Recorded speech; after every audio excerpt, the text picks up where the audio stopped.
오늘의 성경 말씀은 이사야서 57장 15절에서 19절까지의 말씀입니다. 우리 다 함께 오늘의 성경 말씀을 함께 봉독하도록 하겠습니다.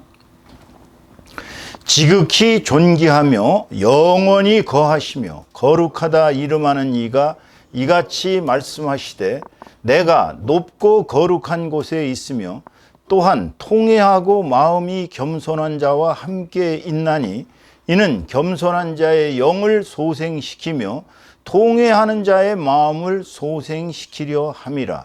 내가 영원히 다투지 아니하며 내가 끊임없이 노하지 아니할 것은 내가 지은 그의 영과 혼이 내 앞에서 피곤할까 함이라. 그의 탐심의 죄악으로 말미암아 내가 노하여 그를 쳤으며 또 내 얼굴을 가리고 노하였으나 그가 아직도 패역하여 자기 마음의 길로 걸어가도다. 내가 그의 길을 보았은즉 그를 고쳐줄 것이라. 그를 인도하며 그와 그를 슬퍼하는 자들에게 위로를 다시 얻게 하리라. 입술의 열매를 창조하는 자 여호와가 말하노라. 먼데 있는 자에게든지 가까운 데 있는 자에게든지 평강이 있을지어다. 평강이 있을지어다. 내가 그를 고치리라 하셨느니라. 아멘. 아멘. 예, 오늘은 이사야서 57장 15절에서 19절까지의 말씀을 가지고 한국 교회 어떻게 부흥할 것이란가라는 제목으로 하나님의 은혜를 나누도록 하겠습니다. 한국 교회의 부흥이라는 주제가 정말 어려운 주제입니다. 자칫 잘못 말씀드리면 또 전국에 있는 수많은 교회의 목사님들과 또 중직자들에게도 상당한 마음의 상처를 줄 수 있는 내용이고, 또한 자칫 말씀을 잘못 드리면 이것이 하나님께 영광이 되지 못하는 그러한 어려운 주제이기 때문에 저도 몹시 고민하다가 그래도 지금 이 시각에는 반드시 이 말씀이 필요한 것 같아서 기도 끝에 여러분들에게 이렇게 한국교회의 부흥에 대한 이야기를 좀 나눌까 합니다. 우선 한국교회가 어떻게 부흥되었는지 그 역사, 간단한 역사를 소개 말씀드리겠습니다. 이것은 제가 직접 조사한 것은 아니고요. 기독신문, 우리 대한예수교 장로회 합동 측 기관지죠. 기독신문 2012년, 지금부터 12년 전 2월 6일 날 고신대 교수이신 황인철 목사님께서 한국교회 성장과 부흥이라는 그러한 내용에서 제가 인용한 것입니다. 그러니까 저는 이분께서 이미 고신대의 또 교수이시고 또 어느 교회의 담임 목사를 하시면서 권위와 또한 말씀에 대한 책임을 지실 수 있는 분이라고 믿기 때문에 이 내용을 잠깐 발췌를 했습니다. 해방 후부터 1980년대까지 우리 교회의 한국교회 부흥사를 살펴보면은요, 해방 당시는 기독교가 약 35만 명 정도 됐다고 합니다. 그러니까 해방되고 나서 이승만 박사가 전국의 기독교 신자들에게 호소하는 내용이나 또는 나중에 자유당 정권이 이기붕을 이승만 박사의 그 후계자로 소위 이제 부통령으로 천거하면서 막 애절하게 호소하는 내용들을 볼 수가 있습니다. 근데 그때 겨우 기독교 인구가 약 35만 명입니다. 이것은 여의도 순복음 교회에 지금 총 80만 명에 이르는 교회 숫자의 반도 안 되는 아주 적은 수였습니다. 그때는 그랬어요. 그런데 해방되고 10년 후가 지난 1955년에 전쟁이 끝나고 약 이제 2년이 지났을 때죠. 그때는 기독교 신자가 약 60만 명이었다고 합니다. 또 10년이 지난 1965년에는 약 120만 명으로 성장했다고 합니다. 따블이 됐어요. 120만 명. 그러니까 이게 100만 명이 넘어가는 숫자면 이제 그때부터는 엄청난 세력이 되는 것이죠. 또 10년이 지나서 1975년에는 약 3배에 해당되는 350만 명으로 급증을 했습니다. 그리고 3년 뒤에 1978년도에 기독교 숫자, 그때는 아마 이제 문공부였을 거예요. 문화공보부에 등록된 숫자를 보면 약 375만 8,930명으로 발표가 되고 있습니다. 그리고 나서 이제 78년도부터 매해, 그러니까 375만 8,930명 일대에서 시작해서 매해 약 100만 명씩 급성장을 했습니다. 그래서 80년대 후반부에 와서는 약 600만 명에서부터 1000만 명까지 거의 1200만이다라고 주장할 만큼 기독교 세력이 이 사회에 약 4분의 1을 점하는 엄청난 숫자로 증가되었습니다. 그러니까 양쪽으로 충분히 이제 성장을 한 것을 보여주는 것이죠. 그런데 왜 갑자기 교회가 이 부흥을 멈췄을까요? 1992년도부터 시작해서 우리 교회가 지금 2024년입니다만 약 32년간 계속 침체의 길을 걸어오고 있습니다. 이건 뭐 누가 봐도 명백한 사실입니다. 그래서 이 부흥이 왜 침체되었는가를 제가 뭐 직접 또 조사한 것은 아니고요.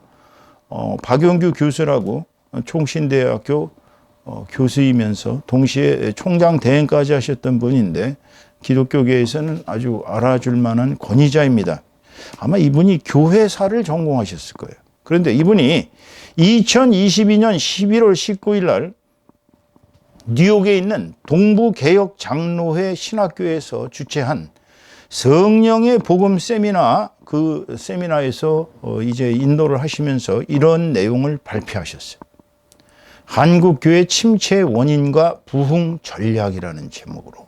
그러니까 이분은 전문적인 교수이십니다. 지금 교회사를 전공하셨어요. 근데 이분이 한국교회 침체의 원인을 파헤치셨어요. 그리고 이 침체를 벗어나서 부흥하기 위해서는 뭘 해야 되느냐? 이거를 이제 열심히 연구하셔서 발표한 거예요. 이분의 말씀에 전제 조건이 있습니다. 1992년에서 약 30, 그때 이제 2022년이니까 30년입니다. 30년간 침체되어 온 우리 한국 교회는요, 서구 교회가 300년에 걸려서 쇠퇴한 길을 단 30년 만에 가고 있다고 그렇게 일가를 하셨어요. 그러니까 서구 교회가 요즘 어떻게 되는지 얘기 들으셨죠? 제 연세대 지도교수였던 교수님에게 들은 바로는 아드님을 만나러 미국에를 가든지 또 독일에 세미나 참석자 가든지 가보면 그 어마어마한 교회에 정말 1000여 명 이상 들어갈 수 있는 엄청난 교회에 겨우 20명, 30명, 그것도 노인네들만 앉아갖고 이게 도대체 교회라는 그 어떤 웅장함이나 교회다운 생동감이 다 사라졌다는 거예요. 그래서 서구 교회는 주로 예식장과 장례식장으로 사용되어지고 있다는 것입니다. 지금 많은 유럽의 교회들이 이슬람 사원으로 바뀐다든지 아니면 술집으로 바뀐다든지 아니면 유흥장으로 바뀌어서 관광업소로 바뀌어서 매우 심각한 상황을 겪고 있습니다. 300년 만에 서구 교회는 물질적으로는 세계 자본주의의 첨단으로서 대단히 잘 살죠. 편안하게. 사회 복지가 잘 돼 있습니다. 요람에서부터 무덤까지 이러한 기치 아래 정말 잘 사는데 기독교는 쇠퇴해서 결국은 몰락의 길을 가고 있다는 것입니다. 이 300년에 망해가던 길을 한국 교회가 그렇게 따라가고 있다는 거예요. 그것도 30년 만에. 그러니까 우리는 자본주의의 놀라운 발전을 급속하게 이루었습니다. 정말 한강의 기적이 아니라 세계가 바라볼 때 대한민국이라는 나라의 자본주의의 이 발전사는 정말 우리 민족이 얼마나 탁월한 민족인지를 여실없이 증명하고 있습니다. 여러분, 우리 전쟁 끝나고 1953년도, 저는 1956년생입니다만 그때 당시에는 정말 먹을 것이 제대로 없고 연필도 몽당 연필 썼고 라면을 먹어요. 라면은 정말 귀한 음식이었습니다. 당시에 너무너무 가난하고 보릿고개를 거치고 정말 그렇게 비참하던 우리 삶의 현장이었습니다. 지금 대한민국은 세계 10대 대국으로, 경제 대국으로서 아마 한 군사력은 6위 안에 들어간다고 그러죠. 그 다음에 지금 세계 수출을 우지좌지하고 있는 또 반도체라든지 또 K 컨텐츠라든지 정말로 발전한 나라가 되었습니다. 지금 세계인들이 한국을 우러러보고 있어요. K 콘텐츠, K 한류가 얼마나 세계로 휩쓸었는지 한국에 관광 가는 것이 꿈인 것이 많은 세계 사람들한테 이미 그들의 꿈이 된 지가 오래됩니다. 관광객은 넘쳐나고 있습니다. 이제 인천공항을 통해 입국하는 사람, 나가는 사람, 우리나라는 지금 세계로 관광을 떠나지만 또 세계에서 우리나라로 이렇게 관광을 들어오는 정말로 대한민국 발전한 나라가 되었습니다.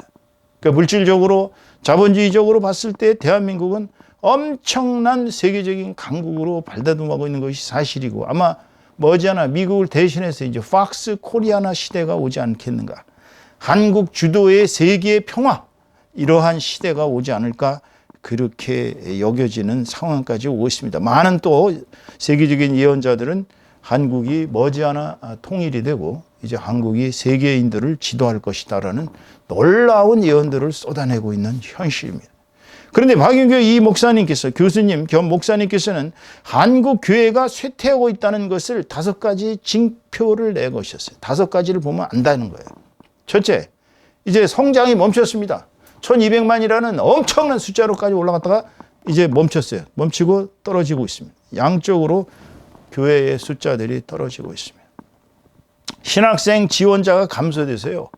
아주 유수의 유명한 신학교들마저도 이제 학생들을 채우기가 어렵게 되었습니다. 또 한국 학생들이 예전에는 외국 신학 학교에 유학을 많이 갔는데 이제는 외국 신학 유학이 감소되고 있습니다.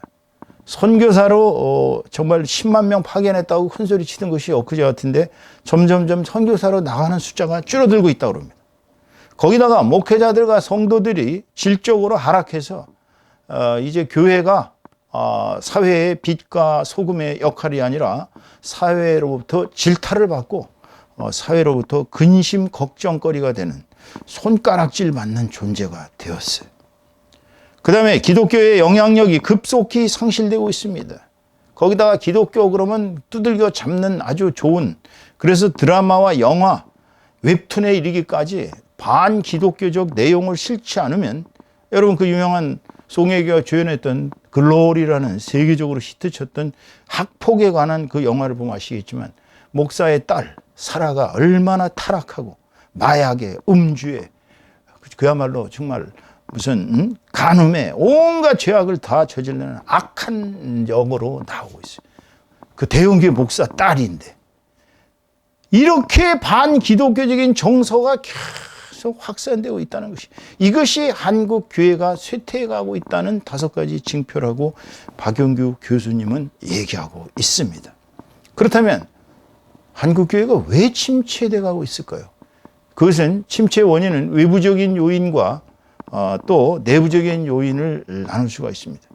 이 박용규 교수님은 외부적인 요인도 약 9가지 정도, 또 내부적인 요인도 약 9가지 정도 굉장히 길게 아주 세밀하게 분석을 해놓으셨어요. 그런데 저는 그 9가지를 다 동의하지를 않습니다. 거기다 또 너무 복잡하기 때문에 오늘 제가 한국교회 부흥을 위해서는 침체 원인이 뭔가를 찾아봐야 되거든요. 그래서 외부적인 요인으로 4가지, 내부적인 요인으로 4가지, 총 8가지로 한국교회가 침체되고 있는 원인을 살펴보고 있습니다. 첫째, 한국교회는 너무 양적인 성장 위주, 그러니까 교회의 성도들의 숫자를 늘리고 교회 건물이 화려해지는 이런 교회 성장 지상주의가 침체 원인이라는 거예요. 거꾸로. 막 이렇게 부흥되고 겉으로 볼 때 엄청난 것 같은데 그게 사실은 침체 원인이라는 거예요. 두 번째로, 한국 교회가 급속하게 세속화되고 있다고 합니다. 그러니까 교회를 하는 목적 자체가 하나님의 영광을 위해서, 하나님의 자녀들이 모여서 자기 자신의 영과 마음과 혼과 육신을 하나님의 자녀답게 거룩하게 삶으로 말미암아서 주변 사람들에게 영향을 끼치고 선한 영향력을 끼치로 말미암아 주변 사람들이 감화돼서 그리스도인들이 되는 그러한 삶을 살아야 하는데 세상 사람하고 다를 게 하나도 없다는 거예요. 한국 교회가 급속하게 세속화되어서 이게 도대체 교회가 왜 존재하는지를 모를 정도로 교회가 세속화가 너무 급속하게 진행되고 있다는 것입니다. 사회에서 하는 프로그램이나 사회적인 모든 것을 다 따라하고 있다는 거예요. 이게 큰 문제입니다. 심지어는 교회 내에서 뭐 피라미드 판매 조직부터 시작해서 교회 내에서 갖은 문제들이 많이 발생해서 이제 교회가 스스로의 자정 능력을 상실한 것이 아닌가라는 우려를 낳을 만큼 교회가 급속하게 세속화가 진행되고 있다는 것입니다. 세 번째로 신학교가 난립하고 있습니다. 여러분, 고려가 멸망할 때 불교는 최극성기였습니다. 신라가 멸망할 때 불교도 최극성기였어요. 뭐든지 이 종교가 너무나 권세를 장악하고 사회와 결탁해서, 그건 교황도 마찬가지였어요. 가톨릭도. 가톨릭의 권력이 최극성기일 때 로마는 멸망하고 말았습니다. 여러분, 고려가 불교가 최극성일 때 멸망하고 말았어요. 지금 우리 대한민국도 이제 기독교가 사회의 주류가 되었습니다. 여러분 아시다시피 대한민국의 지도층들, 뭐 장 차관서부터 시작해서 국회의원, 장군들 거의 90%가 기독교인입니다. 뭐 꼭 강남 사람들만 얘기를 들지 않아도 이 사회에서 좀 산다 하는 사람들은 기독교인이 많습니다. 그런데 이렇게 세상적으로 보면은 많이 우리가 앞서가는데 이 신학교들이 너무 난립하고 신학교들이 무자격자 목회자들을 많이 양성하고 있습니다. 물론 뭐 꼭 3년을 공부하고 4년을 공부해서 공부를 많이 하신 분들이 훌륭한 목회자가 되는 것은 아닙니다. 저희 고등 코넬 제가 다니던 학교에 재미나는 얘기가 있죠. 교수님들 얘기입니다. 이건 제 얘기가 아니고요. 그 학교에 루마니아에서 이제 이렇게 유학을 오신 어느 신학생이 계셨습니다. 근데 이 학생이 공부를 얼마나 못했는지 교수들이 모여가지고 회의를 열었습니다. 자, 이 학생을 우리 학교에서 계속 받아줄 것인가, 내보낼 것인가. 왜냐하면 점수가 보통 사람들이 예를 들어갖고 60, 70점 맞아야 이제 그 과목을 넘어갈 거 아니겠어요? D는 맞아야 되니까. D가 60점이라면 이 학생은 한 20점, 30점, 40점대에서 헤매는 거예요. 그러니까 도저히 이 학생은 안 되겠다 싶어서 교수회에서 그 학생을 잘랐다 그럽니다. 그 잘린 이 학생은 루마니아로 돌아갔어요. 돌아갔는데 거기서 아주 유명한 대형교회를 개척해서, 교회를 개척해서 대형교회 목사가 되고 루마니아에서 제일 잘 나가는 목사가 됐다는 얘기 아닙니까? 이 얘기를 보면 공부 잘하는 사람이 훌륭한 목회자가 되는 것이 아니라 공부는 좀 못해도 영성이 훌륭하다든지 아니면 사람들과의 펠로우십이 좋아서 많은 사람들에게 영향을 끼치는 사람이 훌륭한 목회자의 자격이 되는 건 맞습니다. 그런데 이 문제가 이 신학교가 난립하고 신학교가 그냥 마구잡이로 이 목회자들을 양성하다 보면 어떤 경우가 생기냐면, 여러분 그 유명한 여호와의 증인교회 창시자, 이 창시자가 말도 안 되는 이 설을 퍼뜨리면서 막 이제 이렇게 전도를 하니까 기독교계에서 그를 고발해가지고 그가 재판장 앞에 섰습니다. 재판장이 그에게 묻습니다. 당신은 뭐 이렇게 설교를 하고 또 성경을 가르친다고 그러는데 당신 혹시 히브리어 할 수 있습니까? 못합니다. 그럼 당신 그리스어 할 수 있습니까? 못합니다. 그럼 어떻게 성경을 가르친다는 얘기요? 그렇게 질타를 한 적이 있습니다. 여러분, 적어도 신학교를 다닌다는 얘기는 성경의 전문적인 원문, 히브리어나 그리스어를 이렇게 엑서지스, 즉 분석하고 해석할 수 있는 능력이 없는 사람은 사실 성경 가르칠 자격이 못 되는 겁니다, 여러분. 왜냐하면 우리가 번역한 것들이 보세요. 이제 원어에서 영어로, 영어에서 중국어로, 중국어에서 한국어로 이런 식으로 우리 성경이 한국에 들어왔거든요. 물론 중간에 이제 그거를 다시 번역을 해서 새로운 개역 개정판이 나와서 지금 한글 번역 굉장히 훌륭합니다. 그러나 군데군데에 이렇게 설교를 하다 보면 좀 이상한 데가 많아요. 그래서 할 수 없이 히브리어나 그리스어로 원어로 엑소지스를 해야 됩니다. 그러니까 목사는 적어도 하나님의 말씀을 완벽하게 분석하고 해석할 수 있는 능력이 있어야 되고 그 말씀을 통해서 성도들을 변화시킬 수 있는 영성이 있어야 합니다. 그런데 이 무자격 목회자들 6개월간 교육받고 1년간 교육받고 2년간 그냥 적당히 교육받고 나 목사야 하고 그렇게 된 그런 목회자들은 솔직히 말씀드리면 이 신학의 방향이 제대로 잡히질 않아 가지고 그런 분들의 설교를 들어보면 복음의 기초를 둔 설교가 아니라 이게 세상적인 사고의 기초를 둔 그런 식으로 설교를 하기 때문에 이 신학교가 난립하고 무자격자들이 마구 양성되는 것은 이게 바로 기독교 쇠퇴의 원인이 되고 있다는 이 박용규 목사님의 분석에 저는 전적으로 공감합니다. 네 번째로는 이건 제일 나쁜 거예요. 한국 교회가 침체된 데는 목회자들이 도덕적으로 타락해서 그래요. 너무 목회자들이 돈을 밝힌다든지 목회자들이 성적으로 타락한다든지 목회자들이 정치와 결합해가지고 허구한 날 정치판에나 기웃거리는데 이러한 도덕적 타락 그리고 정치의 일종의 신여 노릇을 하는 것이죠. 사실 목사들은요 대통령보다 더 높은 자리에 있어야 됩니다. 왜냐하면 대통령은 천국에 가봤자 성도일 뿐이에요. 뭐 그 사람이 장로라도 그냥 성도로 교회 하늘나라에 가는 거예요. 그런데 목사는 죽으면 죄를 졌으면 10배, 20배, 100배로 주님한테 혼이 납니다. 상급도 엄청 많습니다. 그리고 특권도 엄청 많아요. 지금 이 지상에서의 특권도 목회자들은 어마어마합니다. 그런데 그런 사람이 대통령한테 아부하고 정치가들한테 아부하고 정치판에 기웃거리면서 허구한 날 정치에 어떻게 좀 발을 들여놓을까 이러한 잡태들을 벌이고 있으면 이것은 우리 기독교를 타락시키는 원인이 된 것입니다. 이것이 박영규 목사님이 제시한 한국 교회가 침체된 원인의 외부적 원인 9가지 중에 제가 중요하다고 정리한 내용입니다. 물론 이분은 9가지나 더 있습니다. 두 번째로 이제 한국 교회가 침체된 내부적인 원인이 뭔가 이분이 분석한 것도 9가지나 넘는데 저는 4가지만 줄였어요. 자, 첫째, 민중신학 등 자유주의 신학의 등장입니다. 이 자유주의 신학은 아시다시피 독일의 이성론에서 기초를 둔 그 칸트의 순수이성 비판이나 또는 칸트의 이성론적 사고의 철학의 기초를 둔 경험하지 않은 것은 진실이 될 수 없다라는 전제하에 슐라이어 마어 같은 사람들이 기독교는 기독교를 믿는 그 집단의 경험일 뿐이다.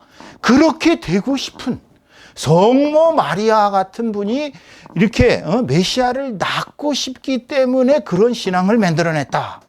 그리고 예수가 부활을 하지도 않았는데 부활한 것 같이 그렇게 생각을 해서 예수의 그야말로 헛것 같은 게 보였다. 이러한 신학, 그 자유주의 신학은 경험, 과학, 이성의 기초를 두지 않으면 그것은 신학이 아니라는 거예요. 이런 말도 안 되는. 여러분 이 세상의 모든 것이 다 이성으로 설명될 수 있어요? 이 세상의 모든 게 다 과학으로 증명이 될 수 있습니까? 한번 과학으로 증명 안 되는 거 들어볼까요? 너무나 많아요, 여러분.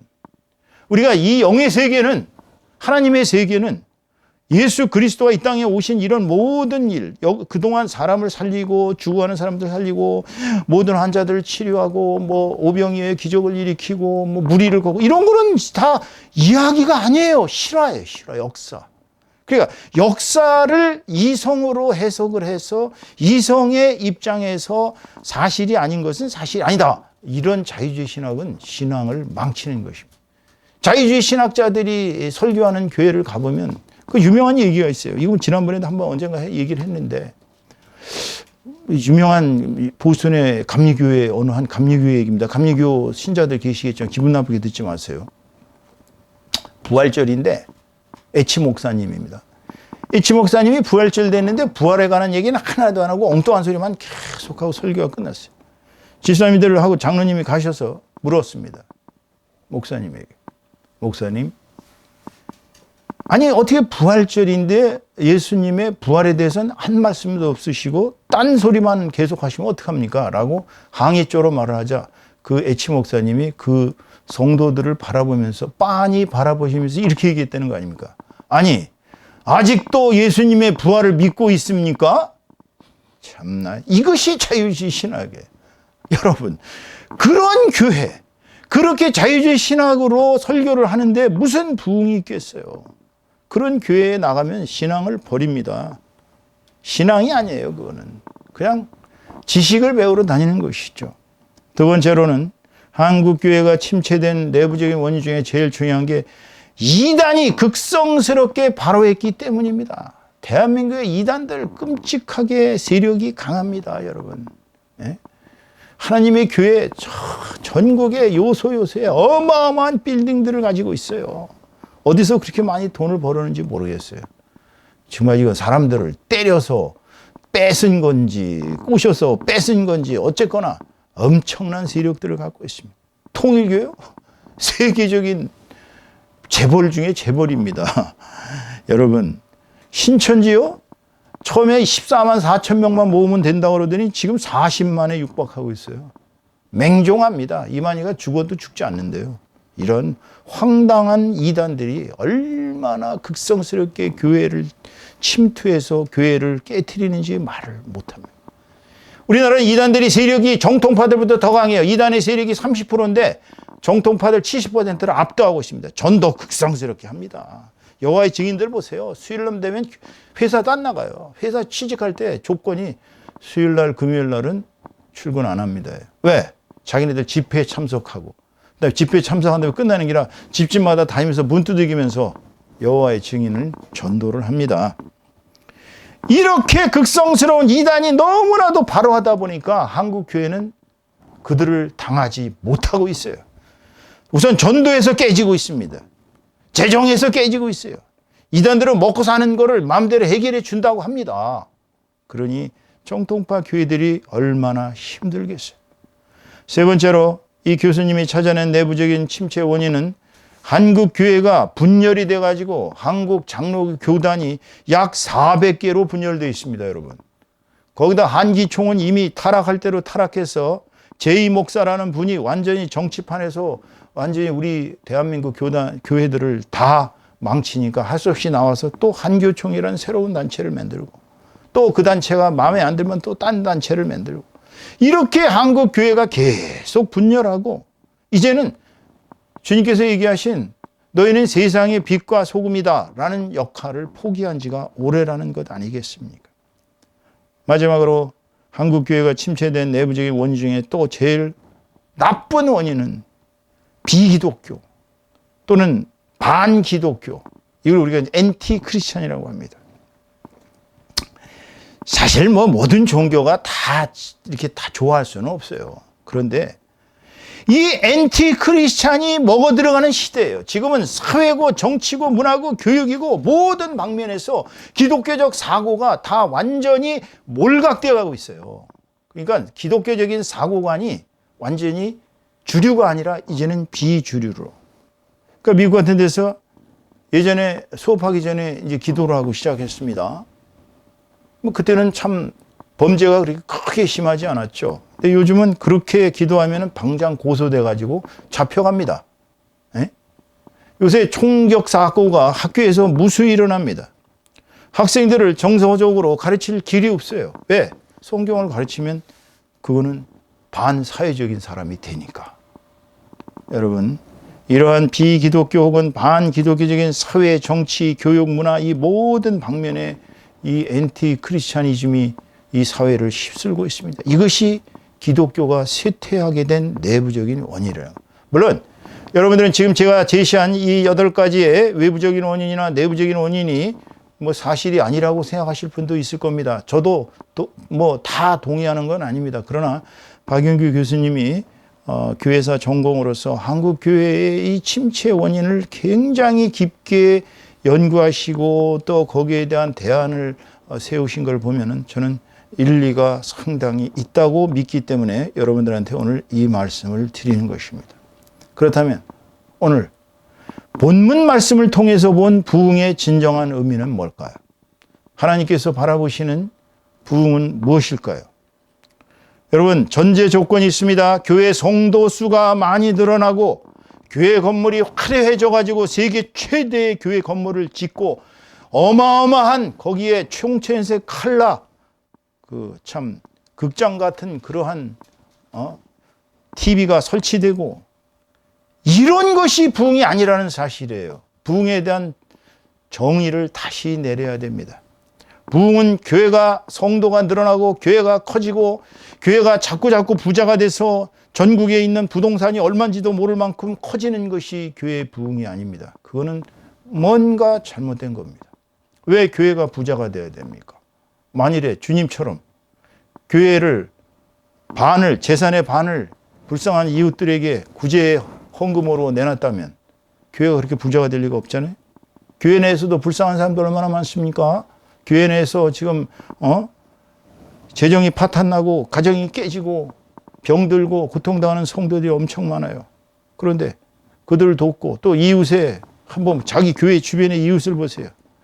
얼마나 이 사회가 불쌍한 사람들이 많습니까? 그런데 그들을 돕는 교회가 어떻게 그렇게 어마어마한 부자가 될 수 있습니까? 여러분, 부흥의 진정한 의미는 오늘 본문 15절의 말씀에 분명히 하나님께서 부흥이 무엇인가를 당신의 말씀을 통해서 우리에게 주고 계십니다. 15절 말씀 보겠습니다. 이사야서 57장 15절 말씀 오늘 같이 읽겠습니다.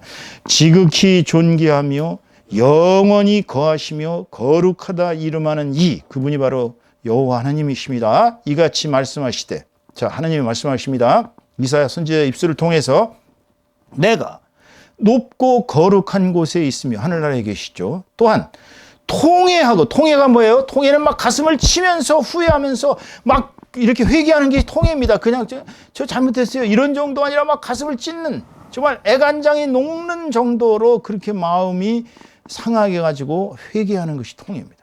그리고 마음이 겸손한 자와 함께 있나니, 자, 하나님께서 마음이 겸손한 자와 함께 있다 그랬어요. 이는 겸손한 자의 영을 소생시키며, 이게 부흥이에요.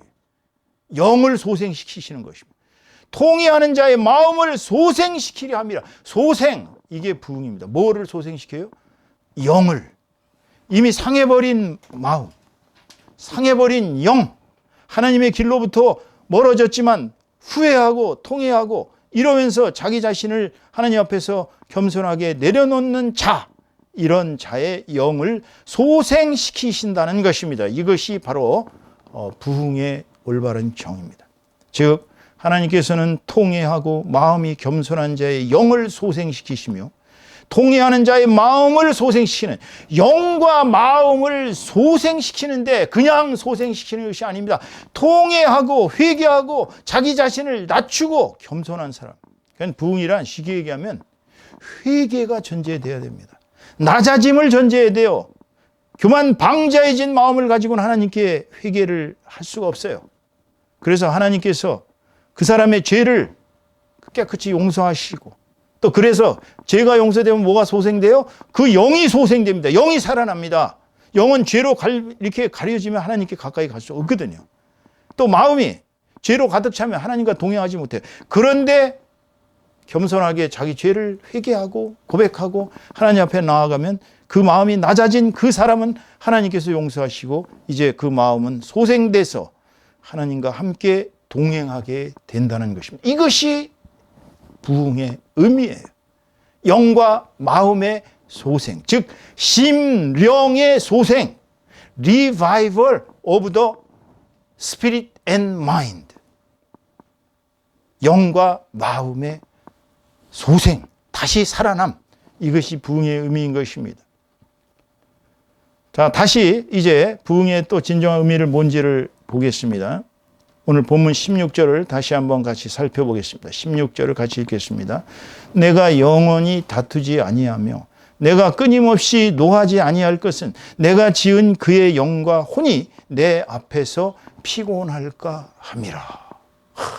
참 하나님 얼마나 인자하십니까? 우리가 하나님께서 지으신 우리의 영과 혼이 하나님 앞에서 정말 용납될 수 없을 정도로 그렇게 우리가 잘못을 저질렀지만 하나님께서는 우리의 잘못한 것을 영원히 기억하지 아니하신다는 거예요. 그리고 그 잘못과 죄에 대해서 끊임없이 노하고 그를 쳐서 아예 없애버리는 그러한 잔혹한 무자비한 하나님이 아니신 것입니다. 하나님께서는 어떻게 하면 내 새끼들을, 내 자식들을, 내가 지은 저 영과 혼, 저 나약한 인간, 그 영혼과 그 살과 이 모든 것은 다 내가 지어서 먼지로 돌아갈 그들이지만 그들에게 내가 끝없이 노하지 않는다고 말씀하고 계시요. 이게 얼마나 대단한 하나님의 사랑입니까, 여러분? 그러니까 하나님께서는 잘못된 길을 걷는 자를 용서하시겠다는 거예요. 또 용서하시고 그 영과 마음을 부흥시킬 준비를 항상 하고 계신다는 게 이게 본문 16절의 말씀입니다. 하나님께서는 항상 I'm ready to forgive you. 나는 너를 용서할 준비가 항상 돼 있다 이거예요. 예? 그리고 내가 네 영을 revival 시키겠다. 네 마음을 소생시키시겠다. 나는 너와 영원히 다투지 않는다는 거예요. 부모가 자식하고 영원히 다툴 수 있어요? 사실 여러분들 자식들하고 다투고 이제 나이가 들어서 이제 부모가 자식하고 다투다 보면 때로는 한두 달 아주 꼴도 보기 싫어서 자식하고 대화도 하고 싶지 않은 경우가 있어요. 얼마나 이제 소위 자식이 싸가지가 없으면 자식이 얼마나 잘못했으면 마음에 상처를 입고 부모도 자식에게 상처를 입거든요. 자식이 부모에게 상처를 입는 게 아니에요. 그러면 아주 꼴도 보기 싫어서 안 보고 싶은 때가 많습니다. 그러나 우연한 기회에 그 자식이 아프다. 그 자식이 지금 잘못되고 있다 그러면 금방 마음이 불쌍해지고 용서하고 잘 되기를 빌어주는 거예요. 하나님께서는 그런 분이세요. 우리의 잘못된 길을 용서하셔요. 그리고 그 영과 마음을 항상 부흥시킬 준비를 하고 계신다는 거예요.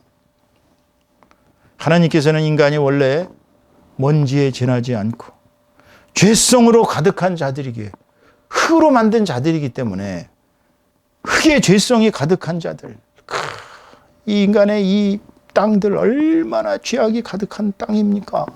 수많은 사람들의 의인 아벨의 피로부터 시작해서 제단 사이에서 죽은 사가라의 피를 이르기까지 쳐맞아 죽었잖아요.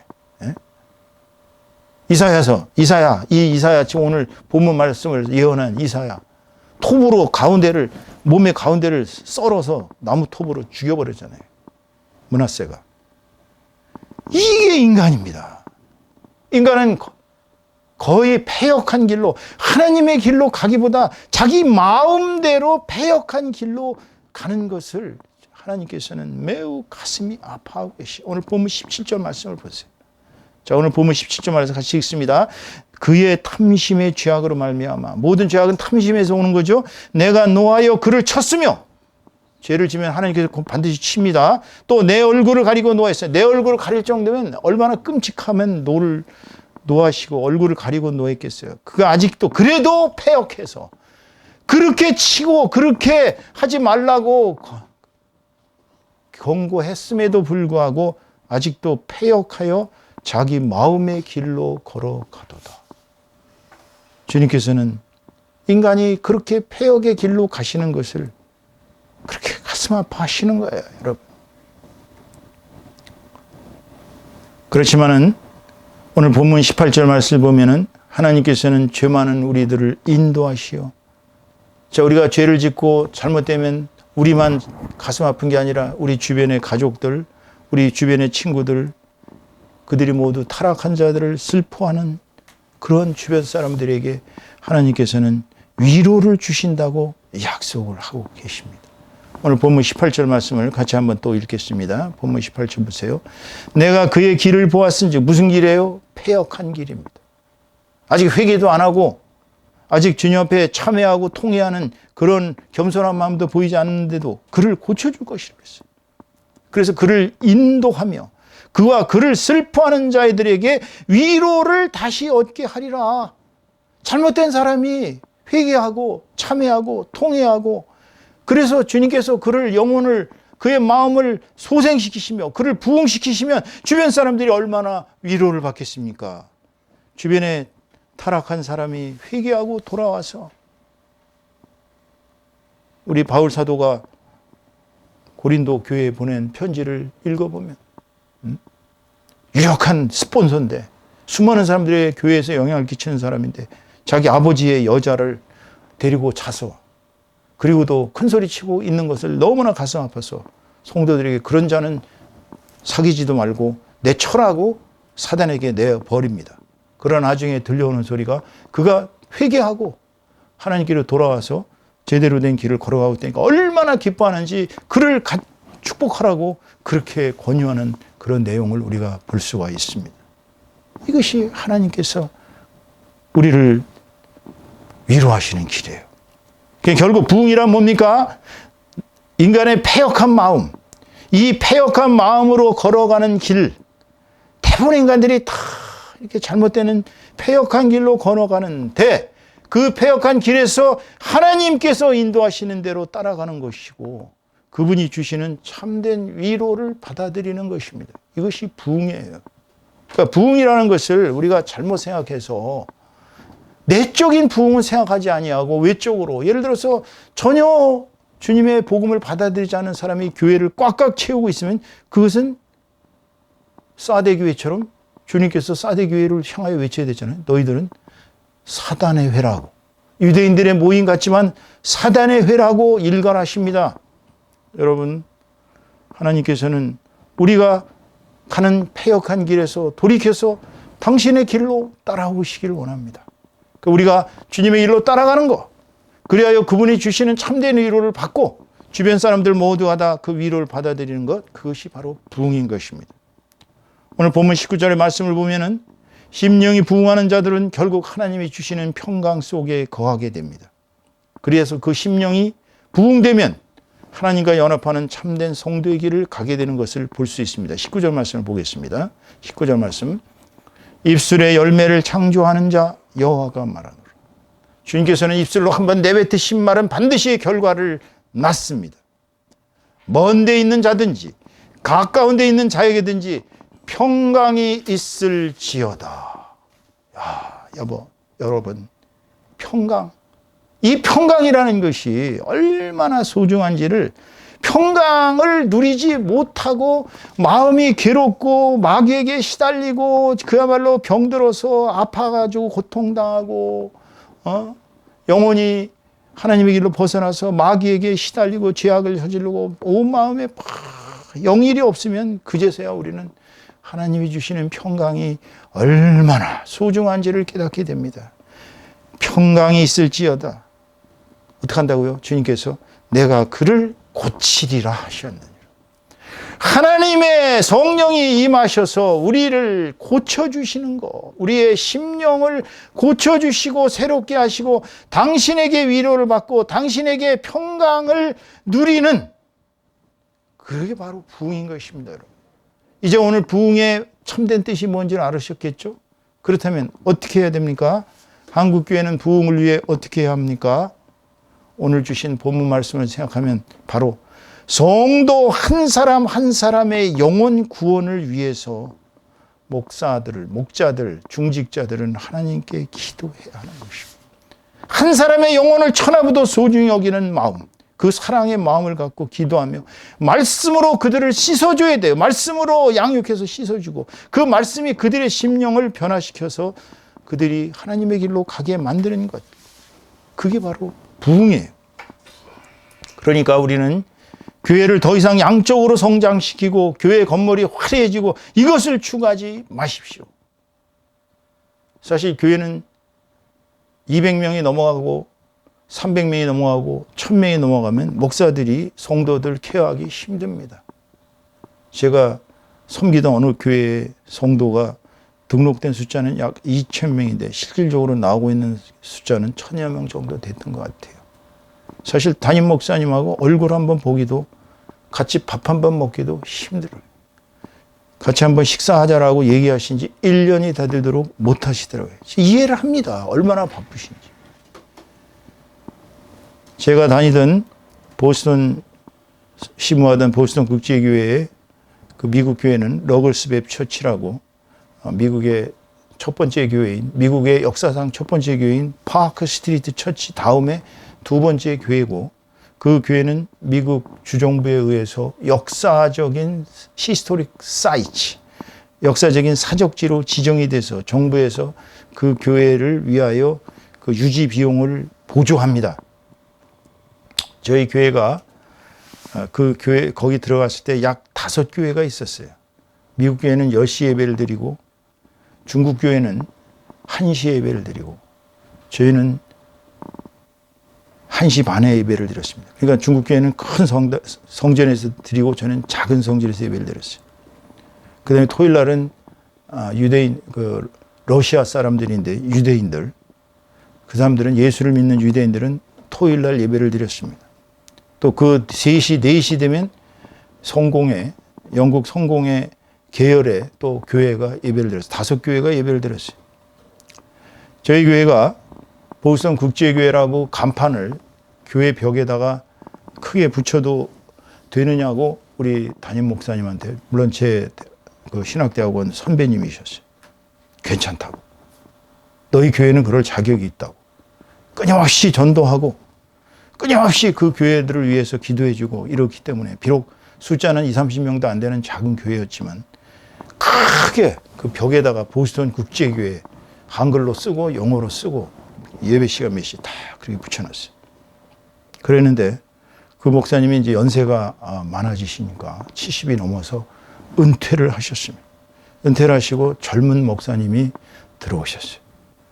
그런데 제가 한국으로 오면서 이제 저보다 나이가 10살이 많으신 그레이스 신 목사님이 담임 목사 대행을 하고 계시는데 저한테 전화가 온 거예요. 왜 그러세요, 목사님? 그랬더니 그 새로 오신 목사님이 우리 교회를 다 명패고 뭐고 다 빼라고. 그러니까 교회 입구에 들어갈 때 저희 교회 이름도 이렇게 명패가 있었고 광고판도 있었는데 다 빼라는 거예요. 그렇게 얘기를 하시더니, 그래서 제가 왜 그러냐 그랬더니 교회가 너무 작기 때문에 그럴 필요가 없다고.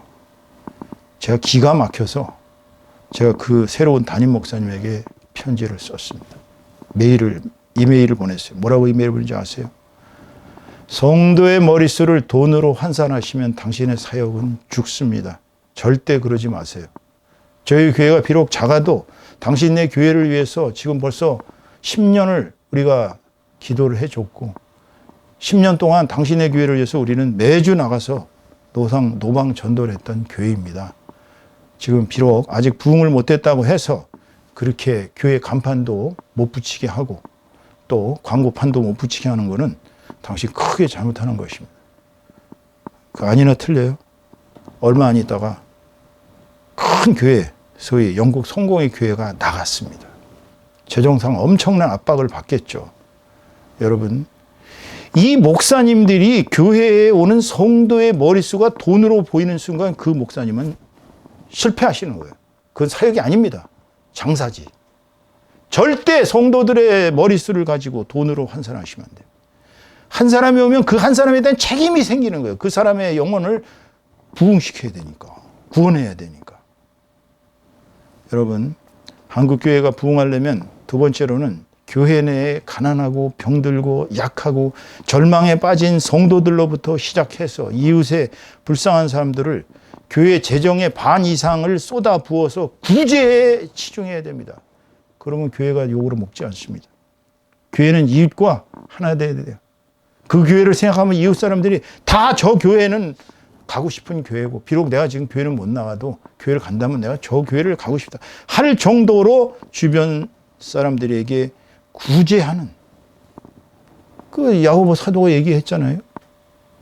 너희들이 부유한 사람이 옷을 잘 입고 막 금은 보석으로 치장하고 교회를 오니까 일리 오십시오 하면서 좋은 자리로 안내하고 옷이 허름하게 입고 그야말로 불쌍한 거지처럼 보이는 그런 사람이 교회에 들어오니까 저기 가서 앉으라고, 서 있으라고, 이렇게 하면 너희는 안 된다고 야고보 사도의 그 야고보서에 그런 얘기가 나와 있습니다. 교회는 힘 있는 자들의 사교 장소가 돼서는 안 됩니다. 차라리 절망하는 자들과 죄인들의 심령이 그곳에 오면 부흥되는 곳이 돼야 교회가 되는 것입니다. 그래야 교회는 부흥됩니다. 세 번째로는 성경을 원문 그대로 가르치는 교회 됩니다. 자유주의 신학 가르쳐서는 안 됩니다. 또 성경을 이상하게 왜곡하고 비틀어서 목사들 마음대로 가르치는 교회는 문제가 심각합니다. 그리고 겉만 화려한 연극식 예배, 세속적인 찬양. 저는 진짜 얼마 전에 오산이 금식기도원에 갔다가 기절하는 줄 알았어요. 세상에 무슨 찬양을 하는 것이 뽕짝이에요. 이게 뽕짝. 내가 거기 원장한테 한번 좀 뭐라고 이메일을 보내든지 한번 전화를 드려서 그렇게 하시면 안 된다고. 아니 그런 거룩한 기도원에서 어떻게 음악이 뽕짝조로 예배를 드립니까? 그러고서 무슨 그게 음악이에요. 그 저 노래방 기기 같은 걸로다가 그렇게 찬양하면 안 됩니다, 여러분. 주님께서 기뻐하시겠어요? 아니 뽕짝적인 음악이 찬양곡으로 합당이나 하는 겁니까? 예배는 정말 우리가 목숨 걸고 드려야 하는 우리의 신자들의 의무예요. 경건해야 합니다. 사랑과 은혜가 충만한 축제가 돼야 돼요. 그런데 그냥 뽕짝조의 노래와 세속적인 그러한 오픈 예배이며 해갖고 예배를 망쳐서는 안 됩니다. 네 번째로는 목회자들, 자신과 중직자들, 장로, 안수집사들, 중직자들, 권사님들, 또 집사들, 직분자들로부터 심령이 부흥돼야 돼요. 목사의 심령이 부흥이 안 되고는 중직자들의 심령이 부흥이 안 됩니다. 중직자들의 심령이 부흥이 안 되면 일반 성도들은 부흥이 안 돼요. 왜냐하면 허구한 날 보는 게 우거지 궁상 같은 중직자들과 우거지 궁상 같은 목회자들을 보면서 무슨 심령이 부흥되겠어요. 그러니까 저분들을 보면 항상 내 성령이 충만해지고 따뜻한 마음이 된다. 이러한 상황이 돼야 사역에 임하는 것이고, 그래야 그 성도들은 항상 열린 사랑의 마음을 가지고 교회에 다닐 수가 있는 것입니다. 그리고 목회자들이나 중직자들, 직분자들, 성도들이 세속적인 정치 세력에 물들어가지고 무슨 태극기 부대입네, 무슨 뭐 또 어디 야당에 무슨 지지자들이 있네 하는 이런 세속적인 정치 세력은 멀리 하셔야 돼요. 특히 목회자들이 정치하려면 목사 가운을 반납하시고 나는 정식으로 정계에 입문하였다라고 목회자의 자격을 내려놓고 해야 됩니다. 이거는 무슨 얘기냐면, 예를 들어서 박정희가 군인으로서 쿠데타를 일으켰어요. 그래서 대통령이 되고 싶은데 군인복을 입고 나 대통령에 출마합니다. 이게 헌법에도 안 되지만 되겠느냐고요. 안 되죠. 그러니까 박정희는 마지막으로 그 군인복을 벗으면서 정말 눈물 어린 그 충정의 목소리로 그렇게 얘기했다고 그러지 않습니까? 나 같은 불행한 군인이 더 이상 있어서는 안 된다고. 목사도 똑같은 거예요. 목사는 군인보다 더한 것입니다. 하나님 나라의 장수예요. 그런 사람들이 정치를 하려면 옷을 벗어야지. 왜 세속적인 정치 세력하고 결탁해서 교회를 망치고 교회가 마치 무슨 똘마니처럼 그렇게 하느냐고요. 부흥하기 위해서는 일단 세속적인 정치 세력과는 단절해야 합니다. 그리고 복음에 충실한 사역을 해야 되는 것입니다. 마지막으로 교회 성도들이 늘 복음으로 무장해야 돼요. 복음을 무장하지 않으면 마귀가 계속 그 성도를 괴롭히고 그 중직자를 괴롭히고 그 목회자들을 괴롭힙니다. 복음으로 무장된 교회는 늘 전도와 선교에 전력을 쏟아야 하는 것입니다. 그러니까 한마디로 구제, 이웃 구제와 전도와 선교에 전력을 쏟는 교회. 그러면 교회는 부흥되고 이 나라 이 교회가 이렇게까지 타락해서 더 이상 갈 데가 없는 상황은 되지 않을 것입니다. 오늘 설교의 결론을 맺습니다. 한국 교회의 침체와 쇠퇴는 잘못된 목회 방향과 타락한 목회자들의 죄악이 빚어낸 좋지 않은 결과예요.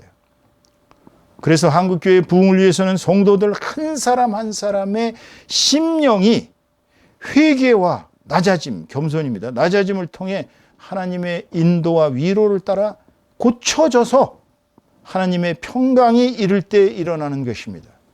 그러므로 한국교회가 부흥하려면 더 이상 정치 세력화와 세속화에서 벗어나 물량주의, 성장주의 중심에서 벗어나 개개인 한 사람 한 사람의 영적 부흥에 역점을 두어야 하는 것입니다.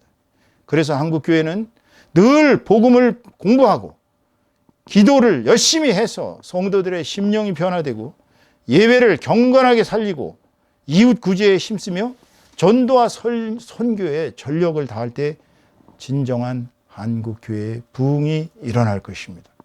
제가 오늘 드리는 이 모든 설교의 말씀은 매우 예민하고 매우 목회자님들에게 기분 나쁜 소리, 중직자들에게 기분 나쁜 소리가 될 수 있습니다. 그러나 저는 오늘 분명히 본문 말씀을 그대로 전한 것이니까 여러분들이 한국교회가 부흥되기 위해서 어떻게 해야 되는지는 여러분께서 오늘 다시 한번 본문 말씀을 깊이 묵상하고 공부하심으로써 정말 진정한 부흥이 되시는 교회, 그래야 나의 심령이 변화되고 중직자들의 심령이 변화되고 성도들의 심령이 변화되어 나의 교회부터 부흥이 일어남으로 말미암아 대한민국 교회가 세계 교회의 모범이 다시 될 수 있는 그날이 올 때까지 모두 다 함께 주님 앞에 무릎 꿇고 회개하고 참회하고 기도하면서 말씀 공부하는 저와 여러분 다 되시기를 주님의 이름으로 축원합니다.